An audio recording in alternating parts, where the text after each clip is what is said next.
It's alright. Oh my god! Yo guys, what is up? Max here in a Borderlands 3 video, and today we're talking about Almighty Moze, my new favorite Moze build. With 65 level cap, there's been a build that I've been wanting to go forever. We also got the perfect items in the DLC to complement this build. It all came together really well. Before we get into the video, real quick, the winner of the Borderlands 3 code giveaway should be at the bottom of the screen. If you guys want to enter the next round, which I'll be picking tomorrow, all you got to do is comment on the video and be subscribed to win a copy of Borderlands 3. And with that, guys, let's get right into the video. Alright, so showing on the screen right now is the skill tree for Almighty Moze. Now, skill tree looks a little weird. You may notice no red capstone. I'll be talking about all that stuff. But the first thing that I want to touch on is our shield, because it is what the build is a reference to. We are using the Plus Ultra Shield, which, if you did not know, is a reference to an amazing show called My Hero Academia. Now, the Plus Ultra Shield has a very unique hidden thing. It says on this one, for example, we've got 25 max capacity, 25% chance to absorb bullets as ammo, and increase action skill cooldown rate by 30% for several seconds. Now, this 25% chance to absorb bullets will come on all of your shields. The max capacity and the amp shots are random. However, what this shield doesn't tell you, which is why this shield is so freaking incredible, is it gives you 100% increased health. This shield straight up doubles your health. And because of that, it gives you more health than any other shield in this entire game.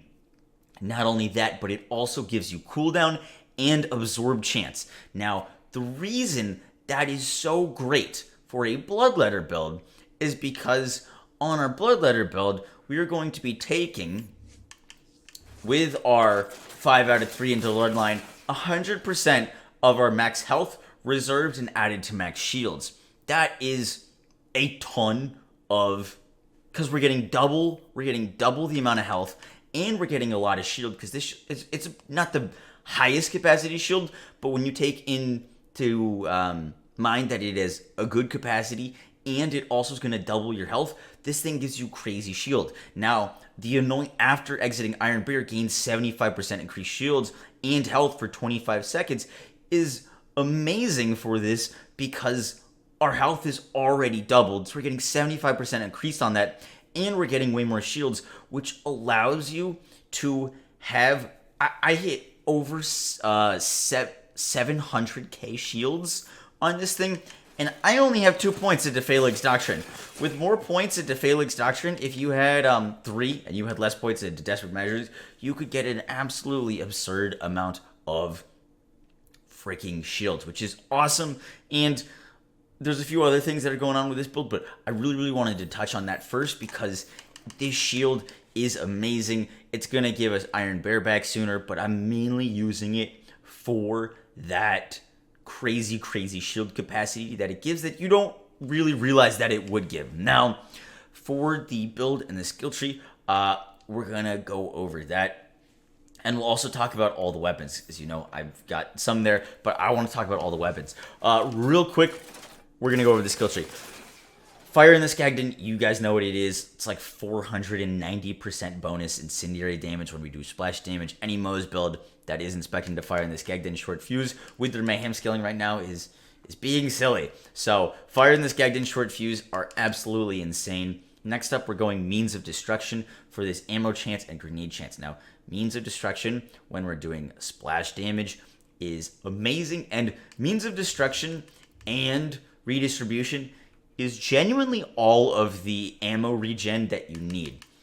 For pretty much most Moze builds, most Moze weapons, Forge is redundant. Having the more mag size is really nice, but Redistribution and Means of Destruction will pretty much get all of our ammo regen done on their own.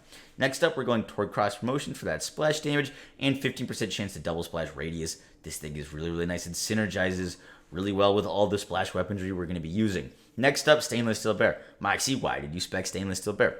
Stainless steel bear, gonna give our iron bear more armor, more fuel, but the reason we're specing this is because it's going to give an increase to fire in the skag den damage. Don't ask me why, but when you have stainless steel bear, you're gonna get plus 20%, that iron bear damage, plus 20% to your fire in the skag den, which is already doing crazy damage, and just more damage on top of it.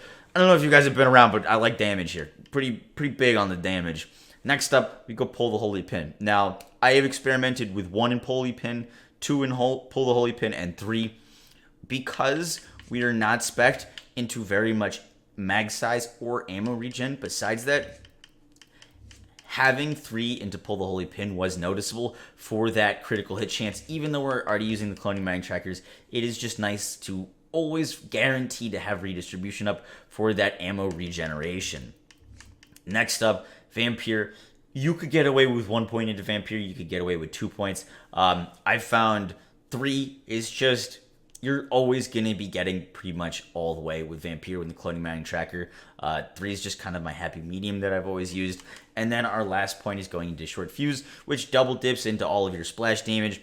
One thing to really note, because I've talked about Short Fuse in a bunch of videos, you guys probably already know about how crazy it is, but one thing that I haven't really touched on before is Short Fuse gets U-Rad. So we are using the U-Rad anoint. Short Fuse double dips in all of your splash damage bonuses and gets mayhem scaling and is ridiculous, but on top of all that, it also gets 150 rad. So take all of that and then add 150 bonus radiation damage on top of it, and you get crazy damage.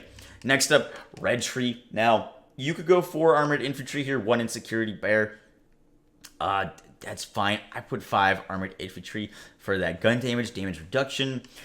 5 out of 3 into thin red line is really nice because it's going to be 100% max shield reserved and added to, or 100% max health reserved and added to our max shields. That allows us to not use bloodletter. You could put on a bloodletter here for even crazier damage. You totally could. Any sort of deathless would honestly work really well. You could probably get like maybe over 1 million shield with a deathless, but we already have so much shield that I didn't really think we needed it. I've been using the Pearl, which is great, but if you get a good deathless with area effect damage, you could also use that. Next up, Drowning in Brass. Drowning in Brass was recently changed. It now affects both of Iron Bear's weapons. It's really nice to use, and Drowning in Brass we're going to always have up and give us plus 60% gun damage. We have so much gun damage on this build. By the way, the augments that I typically run are the either the railguns with the splinters, or I'll use the nuke guns. I like popping out of Iron Bear, and Iron Bear helping me clear mobs real fast. It's super nice, and our shock railguns or the nukes are both really freaking good at doing that. Next up, experimental munitions, bonus incendiary damage, desperate measures, up to 60% gun damage, which we'll have active all the time because we will have no health. Felix Doctrine for gun damage and max shields. Now, let me explain some decisions here. We don't need force feedback because whenever Morse goes to a critical hit, kill, her shields immediately begin recharging. This doesn't proc as much as you would like because of things like Short Fuse and Fire in the Skag Den. If those are what kill the enemy and not your critical kill, you do not get force feedback. And when it comes down to it, force feedback is just not worth it for the points, especially when we're going to be regenning all of our shields whenever we hit something with Vampire. So force feedback not needed. Now, Tenacious Defense, not picking this up was a decision that was hard to make. When you go into fight for your life, you proc Tenacious Defense, and when you get back up, you're going to have that gun damage plus 30% for 30 seconds, which is really nice. I didn't find myself going down enough to really warrant this with how tanky our shields are, and like I really wasn't ever going into fight for my life, so I didn't think that this skill point was warranted. And the only issue that I was having with this build sometimes was not running out of ammo, but having to reload. No one likes reloading on Moze. It just feels awkward. So I put that extra point into match set. If I'm going to be running flippers, I'll put on Mallow on weapons, such as other flippers. And really, you only need 1 flipper, but I'll put on some flippers. And when I had 4 flippers equipped, I could run through the entire takedown with just 1 flipper. And because I was matching, I was getting enough magazine size, and if you want to run rocket launchers, you can pop a few plague bears. Plague bears are freaking insane on this build. I'll talk about that in a second because plague bears have a specific synergy here. But plague bears and flippers with the 150 Radinoid are going to be your best friend here. For the green tree, Cloud of Lead, bonus incendiary damage, Stoke the Embers for increased Moze and Iron Bear's incendiary damage, redistribution for that ammo regen and health regen, and rushing offensive. Now, rushing offensive is the big pickup in my mind for Bloodletter builds. Prior to this, I was about to release a Bloodletter Moze build, and I was so torn about being able to get rushing offensive or being able to get full points into Phalanx Doctrine, and now we do not need to compromise on that. Rushing offensive on Bloodletter builds is so nice because whenever you tap that sprint button, you are going to get full shields. You're going to get lifesteal, and you're going to be doing so much damage that, for example, if you shoot a plague bear and you tap the sprint button just for a second while it's out in the air, any dot damage, any damage that it's doing will regen your shield, and you get almost instant full shields every single time.